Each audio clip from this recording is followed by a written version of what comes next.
بسم الله الرحمن الرحيم. ربنا آتنا في الدنيا حسنة وفي الآخرة حسنة وقنا عذاب النار. ربنا آتنا في الدنيا حسنة وفي الآخرة حسنة وقنا عذاب النار.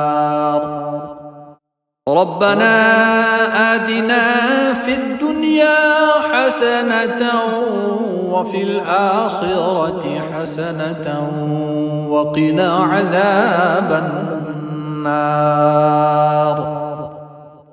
ربنا آتنا في الدنيا حسنة وفي الآخرة حسنة وقنا عذاب النار.